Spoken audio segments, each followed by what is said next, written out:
وما لنا ألا نتوكل على الله وقد هدانا سبلنا ولنصبرن على ما آذيتمونا وعلى الله فليتوكل المتوكلون. Amma ba'd, alhamdulillah. Jamaah yang dirahmati oleh Allah Subhanahu wa taala, pada pertemuan sebelumnya sebelum Ramadan kemarin kita telah membaca bentuk-bentuk serangan yang dilakukan oleh tokoh-tokoh kafir Quraisy terhadap pribadi Nabi Shallallahu Alaihi Wasallam, dimulai dari paman beliau sendiri yaitu Abu Lahab, kemudian juga istri beliau yang tidak lain adalah bibinya sendiri. Dia juga melakukan serangan terhadap Nabi Shallallahu Alaihi Wasallam. Kemudian serangan yang dilakukan oleh Uqbah ibn Abi Mu'id kepada Rasulullah Shallallahu Alaihi Wasallam yang melempar isi perut tembuninya unta kepada Nabi Shallallahu Alaihi Wasallam ketika beliau itu sedang sholat. Nah, malam hari ini kita melanjutkan kembali bentuk-bentuk serangan yang lain yang juga dilakukan oleh para tokoh-tokoh petinggi Quraisy. Pada bagian yang akhir ini, Syekh Shafi Rahman Al-Mubarakfuri rahimahullah menyebutkan ada beberapa tokoh yang beliau bawakan contohnya, gambarannya bagaimana mereka melakukan tindakan penyerangan terhadap Nabi Muhammad, baik secara hinaan maupun secara fisik, yaitu bentuk serangan yang dilakukan oleh Umayyah ibn Khalaf, kemudian saudaranya dari Umayyah bin Khalaf yaitu Ubay ibn Khalaf, kemudian apa yang dilakukan oleh Al-Akhnas ibn Syariq Ats-Tsaqafi, yang mana Akhnas ibn Syariq Ats-Tsaqafi nanti ini insyaallah beliau masuk Islam nanti pada saat Fathu Makkah. Jadi di awal-awal memang beliau melancarkan permusuhan kepada Nabi, tetapi Allah Subhanahu wa taala anugerahkan hidayah kepada beliau. Kemudian yang terakhir adalah bentuk serangan yang dilakukan oleh Abu Jahal, yaitu musuh terbesar kaum muslimin pada saat itu. Kita mulai dari penuturan Syekh Shafi Rahman Al-Mubarakfuri terhadap Umayyah ibn Khalaf terlebih dahulu. Qala rahimahullah, wa kana Umayyah bin Khalaf idza ra'a Rasulullah sallallahu alaihi wasallam hamazahu wa lamazahu. Umayyah bin Khalaf ini setiap kali ia melihat Rasulullah sallallahu alaihi wasallam, ia langsung mencelanya. Hamaza itu mencela. Tafsiran yang disampaikan oleh Al-Imam Ibnu Hisham Al-Humazah itu adalah mencela terang-terangan. Alladzi yashtumu rajul ala niyatan. Dia mencela seseorang itu secara terang-terangan. Walamaza, kalau lamaza itu adalah mencelanya nanti ketika orang tersebut tidak ada di tempat, atau yang sering kita kenal dengan namanya ghibah. Wa fihi nazal, maka berkenaan dengan Umayyah ibn Khalaf ini Allah Subhanahu wa taala menurunkan kalamnya, wailul likulli humazatil lumazah. Celakalah bagi setiap orang yang humazah. Orang yang humazah itu adalah orang yang tadi mencela secara terang-terangan di depan orang yang dicelanya itu. Maka yang pertama kali kena laknat Allah ini adalah Umayyah bin Khalaf ini. Kemudian selain Umayyah bin Khalaf, yang kena laknat Allah ini siapa? Yang mengikuti jejaknya gitu loh. Yang mengikuti jejaknya Umayyah bin Khalaf ini mencela seorang muslim itu di depannya. Dan ayat ini Allah Subhanahu wa taala ungkapkan dalam bentuk humazah. Nah, humazah ini maka artinya itu memang karakternya orang itu selalu mencela. Jadi bukan hanya mencela 1, 2, 3 kali saja. Jadi sudah menjadi karakter dirinya, sudah menjadi kebiasaan dirinya untuk mencela seseorang, baik secara terang-terangan. Kemudian lumazah Itu yang secara sembunyi-sembunyi. Qala Ibnu Hisham, ini Syekh Shafii Rahman Al-Mubarakfuri mengutip tafsiran dari Al-Imam Ibnu Hisham, al-humazatu alladhi yashtumur rajula alaniyatan. Humazah itu adalah orang yang mencela seseorang secara terang-terangan. Wa yaksiru ainaihi, dan menghancurkan kedua tangannya, kedua matanya. Nah, menghancurkan kedua mata ini apa? Ini ungkapan dalam bahasa Arab di mana seseorang itu dihinakan karena ulah perbuatan mungkarnya, hingga seakan-akan kedua matanya ini tidak dia gunakan untuk melihat yang hak dan yang batil. Seakan-akan buta sudah, dia dibutakan dengan amarah, dibutakan dengan kedengkian, dibutakan dengan kebencian, sehingga ketika dia mencela, itu orang-orang kan melihat, ini hina sekali orang ini, tapi dia nggak melihat dirinya hina, matanya udah hilang gitu loh. Maka diungkapkan dengan ungkapan seperti ini. Wa yaksiru ainaihi wa yaghmizu bihi, dan menggunakan kedua matanya ini untuk melakukan celaan tersebut kepada orang yang dia hina tersebut. Nah, dalam hal ini ayat ini turun berkenaan dengan Umayyah, maka orang yang dicela tidak lain adalah Nabi Muhammad SAW. Nah, ini bentuk permusuhan atau bentuk serangan yang dilakukan oleh Umayyah ibn Khalaf. Tidak berhenti sampai di situ. Jadi ketemu sama Nabi Muhammad, terang-terangan dia hina. Ketika Nabi Muhammad nggak ada, Umayyah bin Khalaf melakukan apa? Ini yang disebutkan dalam Al-Quran lumazah. Dia menghinakan Nabi Muhammad, mencela Nabi Muhammad di belakangnya Nabi Muhammad. Ini istilah masyarakat kita apa? Ngomongin dari belakang. Nah, ini ngomongin dari belakangnya parah ini. Umayyah bin Khalaf ini nggak tahu malu lagi sudah. Amma akhuhu, adapun saudaranya. Nah, Umayyah bin Khalaf punya saudara, namanya Ubay ibn Khalaf. Fakana huwa wa Uqbah ibnu Abi Mu'id mutasafiyaini. Ubay ibn Khalaf ini dengan Uqbah ibn Abi Mu'id itu sahabat karib, saling mencintai satu sama lain. Itu ahabba ba'duhuma ba'dha. Ini makna dari mutasafiyah ini. Dia sahabat karib gitu. Susah senang dilalui bersama gitu. Oleh siapa? Oleh Ubay ibn Khalaf ini dengan Uqbah ibn Abi Mu'id. Ini saudaranya Umayyah bin Khalaf tadi.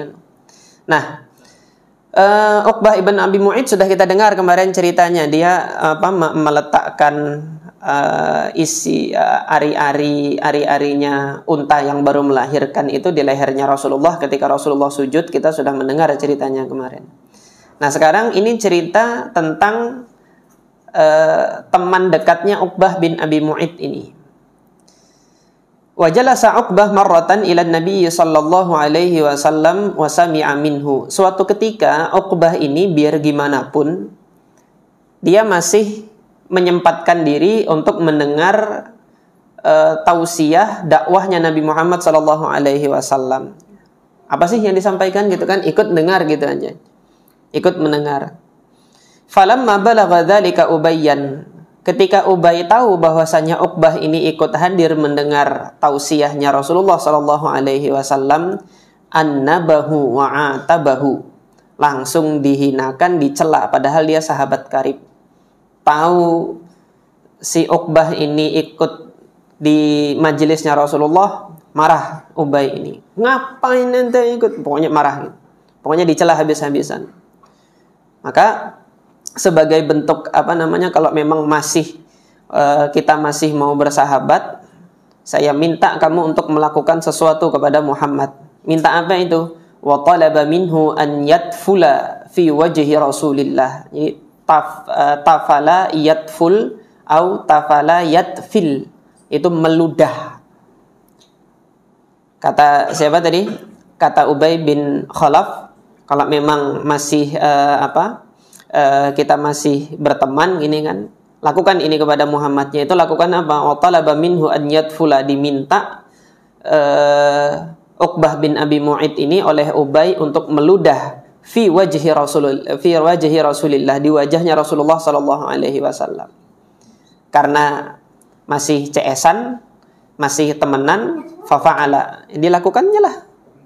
Dilakukan oleh siapa? Uqbah bin Abi Mu'id. Padahal baru hadir dari majelisnya Rasulullah. Ya ibarat kata kan saya habis nyampaikan tausiah gini, salah satu mungkin nanti ada jamaah ngeludah di muka saya. Tapi di sini enggak. Di sini kan enggak gitu. Nah ini ibaratnya begitu. Ini Rasulullah setelah nyampaikan tausiahnya seperti itu, dibisikin sama Ubay, ludahin tuh mukanya itu. Beneran diludahin gitu loh. Saking apa? Saking celakanya orang ini. Allah Subhanahu wa taala berikan kecelakaan dengan tindakannya yang demikian itu. Adapun Ubay bin Khalaf ngapain? Wa Ubay ibn Khalaf nafsuhu fatta 'azman ramiman.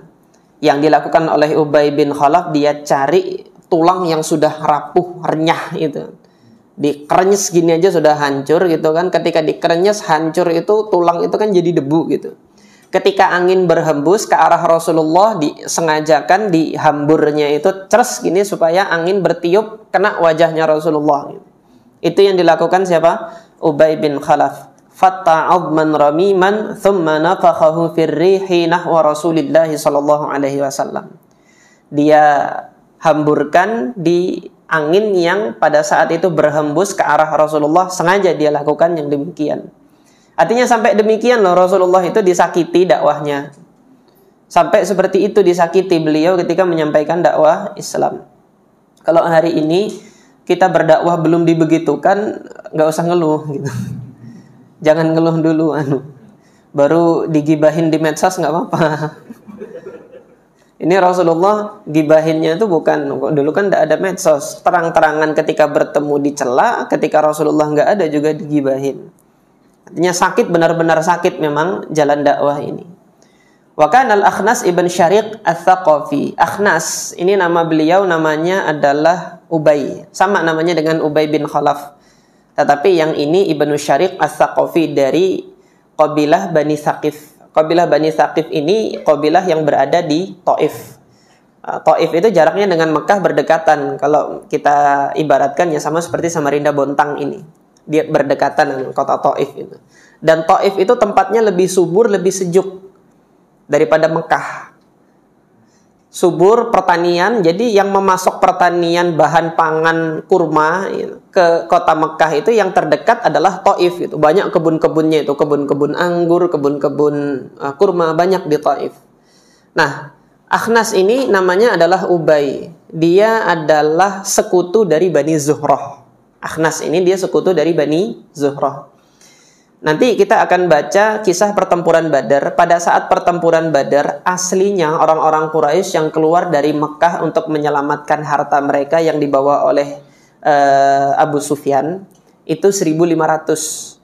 500 orang dari Bani Zuhrah. Ketika sudah sampai pertengahan jalan, datang utusan Abu Sufyan, sudah harta kalian udah selamat, balik aja kalian ke kemana? Ke Mekah. Muhammad sudah nggak bisa ngejar saya melewati jalan pantai gitu. Disampaikan demikian kabarnya.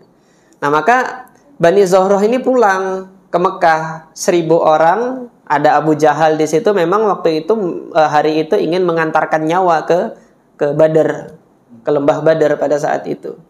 Nah kepulangannya Bani Zuhrah yang 500 ini, siapa sih yang bujukin Akhnas ini? Makanya beliau dinamakan Akhnas. Akhnas itu artinya goib, artinya itu absen, tidak hadir.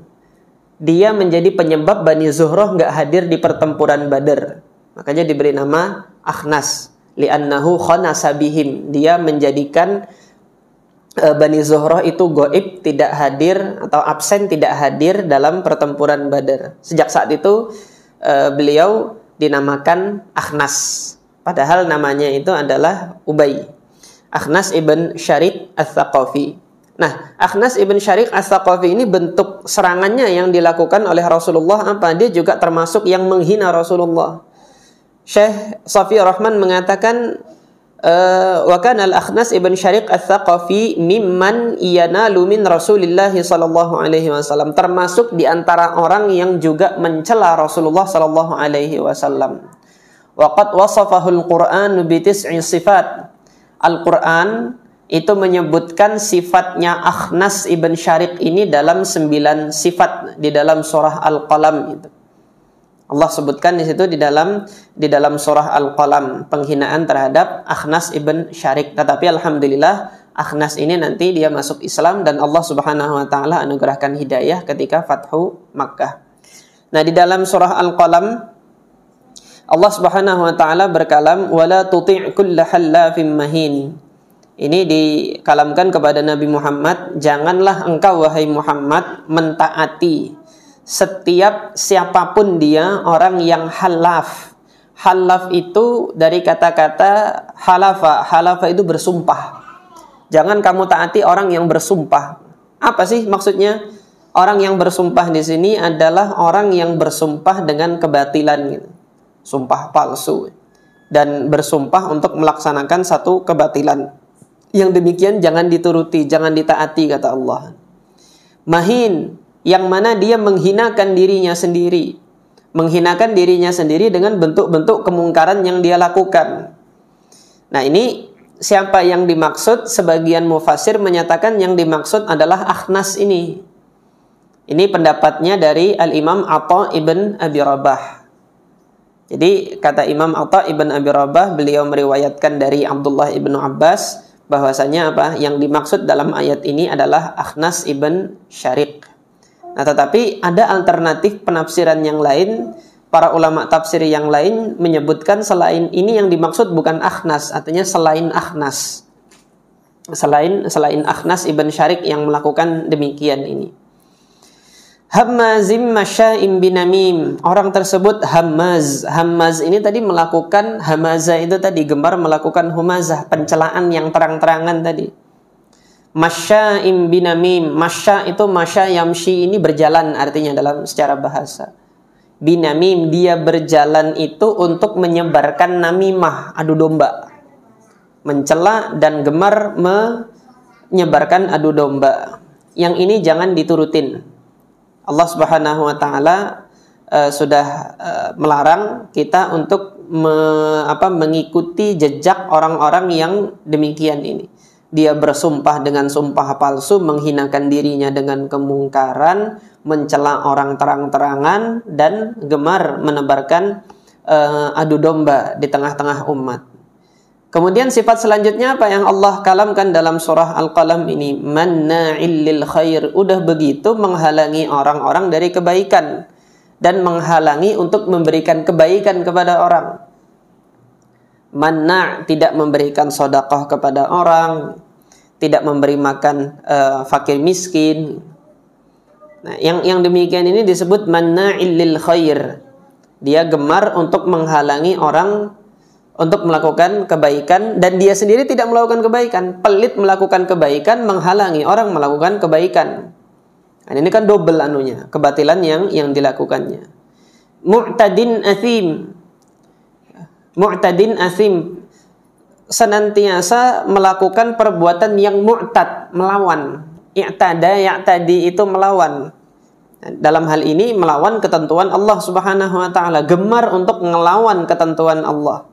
Gemar untuk melawan perintah Allah, gemar untuk melanggar larangan Allah. Waliyadzubillah. Athim, dan bergelimang dengan dosa. Yang terakhir, utullim ba'da dzalik. Dia orangnya adalah utul. Apa itu utul? Utul itu ya keras. Kalau orang Jawa bilang angel wis. Susah. Yaitu utul itu orangnya keras kepala gitu loh. Sudah dia melakukan kemungkarannya banyak kayak gini, keras kepala. Nasihat kalau masuk nggak bisa masuk. Kok nasihat kalau diberikan mentul gitu loh. Makanya susah urusannya itu. Utullim ba'da dzalika zanim. Dan kemudian orang tersebut zanim. Ini tadi yang kata-kata zanim ini yang mungkin menjadikan Imam Atha ibn Abi Rabah mentafsirkan bahwasanya yang dimaksud dalam ayat ini adalah Akhnas. Kenapa Akhnas itu disebut zanim? Akhnas itu kan dari kabilah Bani Thaqif.